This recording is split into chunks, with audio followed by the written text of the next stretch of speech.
Assalamualaikum warahmatullahi wabarakatuh. Perkenalkan, saya Betty Heryuriani, calon guru penggerak Angkatan 8 dari Kota Pangkal Pinang. Selama pendidikan ini, saya akan didampingi oleh pengajar praktik yaitu Bapak Hairil Anwar SSI dan fasilitator Ibu Upi Jarwati SPD. Pada kesempatan kali ini, saya akan memaparkan tentang jurnal refleksi dwi mingguan modul 1.4 Budaya Positif. Beberapa rangkuman materi yang saya pelajari pada modul 1.4 tentang budaya positif yaitu 5 kebutuhan dasar manusia. Yang pertama, bertahan hidup, merasa diterima, kebebasan, kesenangan, dan penguasaan. Kemudian, seseorang yang memiliki disiplin diri berarti memiliki tanggung jawab terhadap apa yang dilakukannya. Materi lain yaitu tentang 5 posisi kontrol, yaitu penghukum, pembuat rasa bersalah, teman, pemantau, dan manajer. Materi terakhir yaitu tentang langkah-langkah restitusi. Yang pertama, menstabilkan identitas, validasi tindakan yang salah, dan menanyakan keyakinan. Pada refleksi kali ini, saya menggunakan model refleksi Six Think Hat atau teknik 6 topi. Ada 6 topi mulai dari topi putih, yaitu menuliskan informasi sebanyak-banyaknya terkait pengalaman yang terjadi. Topi merah yaitu menggambarkan perasaan terkait dengan topik yang sedang dibahas.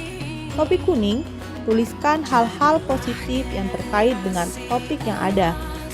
Topi hitam yaitu tuliskan kendala, hambatan, atau risiko dari tindakan. Sedangkan topi hijau yaitu jabarkan ide-ide yang muncul setelah mengalami peristiwa tersebut. Dan terakhir, topi biru, tarik kesimpulan dari peristiwa yang terjadi. Tidak jauh berbeda dengan modul sebelumnya, pada modul 1.4 juga terdapat beberapa kegiatan yang telah saya lakukan, dari pendahuluan hingga yang terakhir elaborasi pemahaman. Pada tahap gambarkan perasaan, saya merasa senang sekaligus bersyukur dapat mempelajari modul 1.4 ini. Mengapa? Karena saya mendapatkan gambaran tentang budaya positif, posisi guru, serta bagaimana menerapkan segitiga restitusi. Selain itu, dengan adanya kegiatan ruang kolaborasi, saya merasa wawasan saya menjadi bertambah.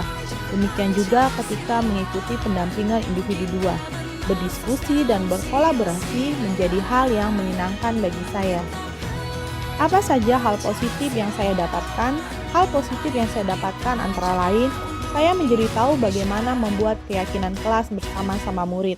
Selain itu, saya juga belajar bagaimana memposisikan diri sebagai manajer, bukan sebagai penghukum atau pembuat rasa bersalah. Dalam kegiatan pendampingan individu 2, saya bersama rekan lainnya menghasilkan drive visi sekolah dan prakasa perubahan yang akan kami lakukan. Juga banyak pemahaman baru yang saya dapatkan dalam diskusi yang terjadi. Lalu, kendala, hambatan, atau resiko apa yang saya alami? Kendala yang saya hadapi saat mempelajari modul 1.4 tentang budaya positif adalah banyaknya materi yang harus dipahami pada eksplorasi konsep. Kendala lainnya adalah kendala waktu. Modul 1.4 ini dipelajari ketika para murid sedang dalam masa libur sekolah, sehingga penerapan dari pemahaman akan sedikit tertunda. Risiko yang harus saya hadapi setelah mempelajari modul 1.4 ini adalah butuh waktu dan effort untuk menyampaikan ke rekan kerja bahwa pendidik memiliki peran sebagai manajer serta pentingnya restitusi di sekolah. Lalu ide-ide apa saja yang muncul? Yang pertama yaitu ide tentang menerapkan segitiga restitusi dalam pemecahan masalah murid. Kemudian saya juga mendapatkan ide untuk membuat kesepakatan kelas sebelum memulai kegiatan pembelajaran. Selain itu, saya akan membuat suatu ruang diskusi dengan rekan sejawat untuk menyebarkan pemahaman mengenai segitiga restitusi dan yang lainnya.